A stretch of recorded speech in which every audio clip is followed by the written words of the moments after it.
Salut, aujourd'hui on se retrouve pour le deuxième numéro de Comment faire pour, consacré à Unity. On va regarder ensemble comment créer un compte chez Unity, comment utiliser l'application, comment la configurer, et après on va aller à une station Unity pour voir comment lancer une recharge, comment l'arrêter avec l'application, avec le site web, avec une carte de mobilité, avec une application. On va voir tout ça. Il y aura deux numéros à cette vidéo, elle sera coupée en deux donc, pour éviter d'avoir une trop grande vidéo. Je vous propose de tout de suite commencer côté téléphone en installant l'application. La première chose à faire est donc de télécharger l'application, direction le Play Store. Je tape Unity, j'ai un seul résultat, je clique sur installer. Ça prend quelques secondes en fonction de la puissance de votre téléphone à installer. Une fois l'application installée, je vais donc l'ouvrir. Et j'arrive sur la page d'accueil qui m'affiche un formulaire pour saisir une adresse email. Ce formulaire sert à la fois à se connecter et à créer un compte. Donc là, je vais créer un compte avec vous. Je vais mettre une adresse mail de test. Voilà. Ensuite, bien entendu, on va me demander un mot de passe. Et une fois que c'est fait, Unity m'informe qu'ils m'ont envoyé un email à mon adresse mail avec un code de vérification afin de s'assurer que l'adresse mail existe bien. Donc là, je récupère le code qui est dans le mail que Unity m'a envoyé et je le ressaisis dans l'interface. Voilà, ensuite je vais compléter le nom, le prénom et les autres éléments si je le souhaite, mon adresse postale. On me demande si je veux avoir une newsletter, vous mettez ce que vous souhaitez. Et enfin, si je veux activer la géolocalisation sur l'application, ce qui est bien pratique pour trouver les stations autour de soi. Voilà, de retour sur l'application, qu'est-ce qu'on va y trouver? On va commencer par en haut à gauche, on a une icône pour changer le calque de la cartographie. C'est pas super intéressant, je ne vais pas passer dessus. Ensuite, on a une icône en dessous, ça vous permet de recentrer la carte sur l'endroit où vous vous trouvez. Donc si je me déplace et que j'appuie dessus, voilà, je vais être recentré. Donc on a une barre de recherche tout en haut. Si je clique dessus et que je tape par exemple Lille, cela va me chercher les stations Unity proches de Lille par ordre de distance. Donc voilà, par exemple j'ai Seclin. Je peux directement cliquer sur la station qui m'intéresse, mais je ne vais pas cliquer dessus, on va y aller par un autre moyen. Si je reviens sur la carte, donc là je peux zoomer sur la carte et cliquer sur une station. J'ai cliqué celle qui est au centre de l'écran. Je vais avoir différentes informations. Donc je vais avoir une flèche qui me permet de lancer Google Maps ou Waze pour me diriger vers la station. Ensuite, si j'agrandis, je vais avoir différentes informations. Donc je vois que j'ai 13 chargeurs CCS sur 13 qui sont disponibles. J'ai également des chargeurs de type 2 et HDMI.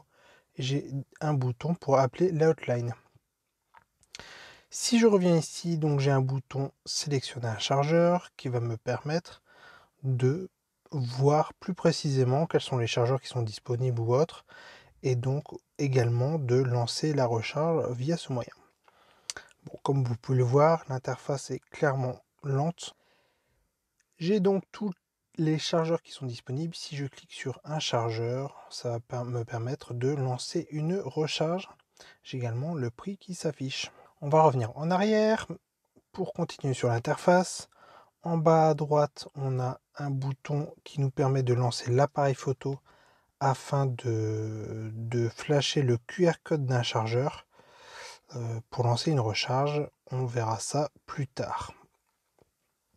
Et enfin, en haut à droite, on a le menu général qui nous permet de visualiser son profil, de voir le nombre de recharges qui ont été faites et d'accéder à différents paramètres. Je vous propose donc de passer sur mon profil existant et configuré afin de continuer cette petite vidéo. Me voici donc connecté avec mon compte personnel. Quelles sont les différences avec le compte que j'ai créé juste avant? Et bien ici, quand je clique sur le menu, et que je clique sur mon prénom, je peux voir les différentes informations de mes précédentes charges. Le nombre de charges faites, le montant dépensé, l'énergie récupérée, etc. Toutes ces informations sont relatives aux charges faites avec l'application Unity. C'est-à-dire que si j'utilise un badge de mobilité, je ne vais pas voir apparaître les informations de ces charges ici. On a une section de renseignements personnels où je peux compléter mes informations, l'adresse postale, etc. Je peux changer mon adresse email et mon mot de passe. Si je retourne dans le menu, on va voir dans les paiements le mode de paiement qui est actuellement configuré. Si je clique sur changer le mode de paiement, je vois que je peux ajouter une autre carte de crédit. Je peux également payer ici avec Google Pay. Concernant Google Pay, j'ai beau le sélectionner, c'est toujours ma carte bleue qui reste le moyen de paiement par défaut. Il n'est pas non plus possible de supprimer une carte bleue enregistrée, information confirmée par le support Unity. Attention, il faut savoir qu'il y a des problèmes avec certaines banques et l'application Unity. En effet, certaines banques demandent une double validation pour accepter un paiement. Mais cette double validation n'arrive jamais ou n'est pas reconnue par l'application, donc la charge n'est pas validée. Je vous propose maintenant d'aller à une station Unity ensemble, celle de Seclin. Pour cela, on va cliquer sur le nom de la station où on veut aller, puis sur la flèche. Enfin, je choisis Google Maps ou Waze, et cela me lance la navigation. On se retrouve tout de suite là-bas.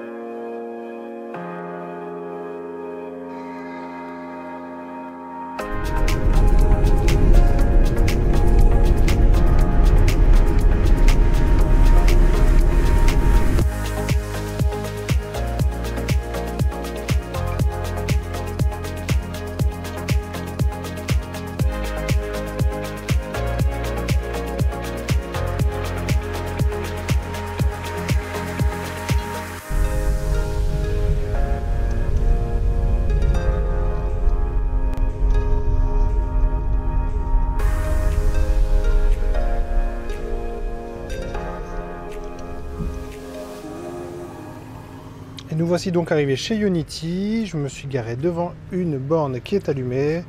Et on va voir ensemble déjà comment ça se présente. Donc on a la connectique CCS2. Ici on va avoir des informations. Donc un numéro de borne, un QR code, la hotline. Ensuite donc on a l'écran ici. On a un lecteur de badge de mobilité et en dessous je suppose, et je suis quasiment sûr que c'est l'emplacement qui est prévu pour les TPE. Il n'y a pas de TPE à cette station aujourd'hui. Donc comment ça se passe? Paiement direct ou dans l'application? Veuillez d'abord réaliser le paiement. Paiement avec carte RFID, veuillez connecter le véhicule. Donc en gros ça me dit que si je veux utiliser l'application ou le site web, il faut que je lance le paiement d'abord. Direction le téléphone.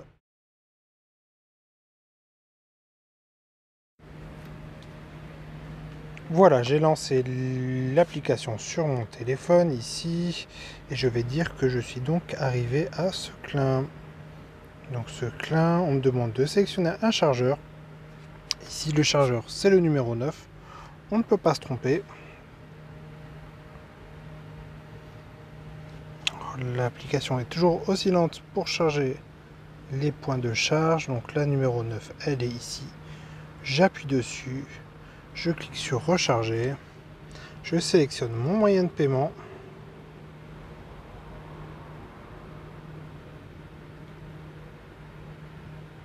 Connectez votre véhicule au chargeur numéro 9. Voilà. Donc ici, on me demande de connecter le véhicule. Ce que je vais faire de suite.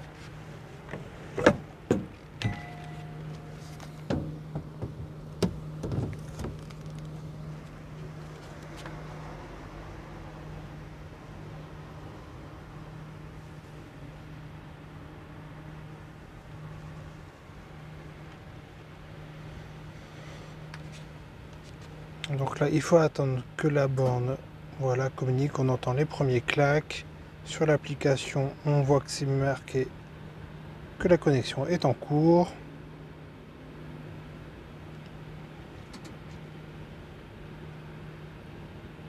Les petites vérifications techniques.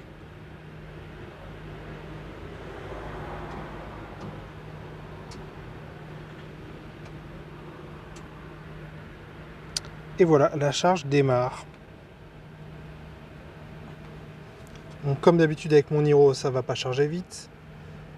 Surtout que ma batterie n'est pas chaude, mais ce n'est pas l'important.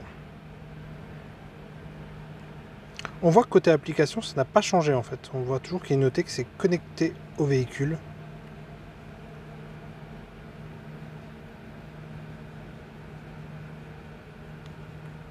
Ah ça y est, chargeur connecté. C'est un petit peu long à s'afficher. Mais bon, cela fonctionne. D'ailleurs, on voit même un décalage des informations entre l'application et la borne. Si je veux arrêter la charge, soit je clique sur le bouton de l'application, soit je clique sur le bouton de la borne. Il me semble qu'on peut faire comme ça. Apparemment non. Donc je vais appuyer sur le bouton côté application.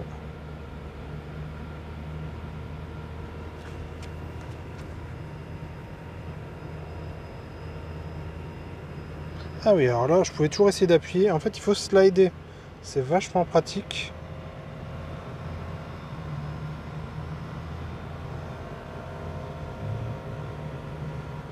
J'aime pas du tout ça, mais bon, bref. Voilà, et donc, on me dit qu'on m'a envoyé automatiquement le reçu sur mon adresse email, et je n'ai plus qu'à débrancher le véhicule.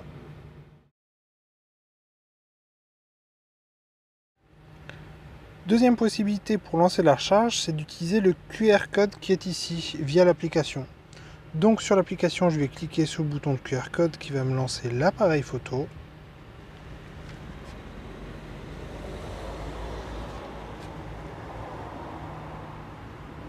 Là, j'ai scanné le QR code via l'application. On attend que cela s'affiche.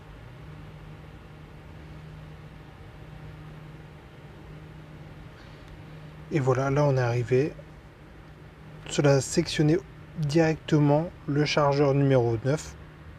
Et donc je peux lancer la recharge en cliquant sur recharger.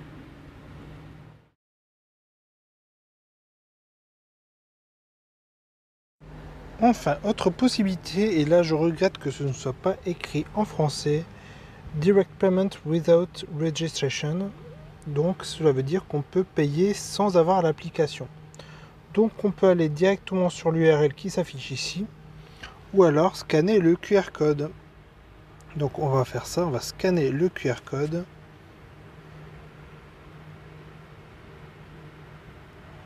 Voilà. Et là, ça nous redirige vers le site mobile Ionity qui permet de lancer une recharge. Donc je clique dessus, on est tout de suite sur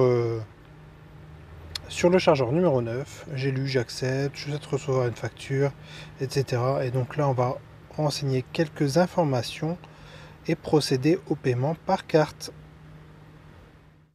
Voilà pour la première partie de cette vidéo. J'ai pu vous présenter comment créer un compte sur l'application Ionity, comment mettre un moyen de paiement, comment lancer une recharge, arrêter une recharge via l'application ou via un paiement en direct avec le site web mobile de Ionity. Je vais y arriver.